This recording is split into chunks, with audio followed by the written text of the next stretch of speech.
ഇതൊരു ഹെൽത്തി സ്നാക്കാണ്. ഇതിനായി ഫസ്റ്റ് നമ്മൾ ചട്ടിയിലോട്ട് ബട്ടർ ഇടുക. എന്നിട്ട് നമ്മൾ ആ ബട്ടർ ഇട്ടിട്ട് ഒരു പഴം എടുക്കുക. പഴം ഇതേപോലെ മുറിച്ചിട്ട് നന്നായി എടുക്കുക. എന്നിട്ട് നമ്മൾ ഇതിലോട്ട് ബട്ടർ ഇടും. എന്നിട്ട് ഒരു പഴം എടുത്ത് നന്നായി എല്ലാ സൈഡിലൂടെയും പുരട്ടുക. എന്നിട്ട് നമ്മൾ എടുത്ത പഴം ഓരോന്നോരോന്നായി ചട്ടിയിലോട്ട് ഇടുക. ഇങ്ങനെ ഒരു പൊതള വരുമ്പോൾ എന്നിട്ട് നമ്മളുടെ ശർക്കര എടുക്കുക.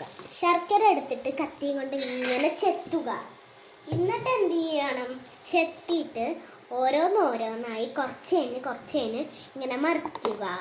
എന്നിട്ട് ഇങ്ങനെ ഇളക്കുക ഓരോന്നോരോന്നായിട്ട്. ഇപ്പം നമ്മൾ സ്നാക്ക് ഒന്ന് വെന്ത് കഴിഞ്ഞാൽ നമ്മളെ ഹെൽത്തി സ്നാക്ക് റെഡി.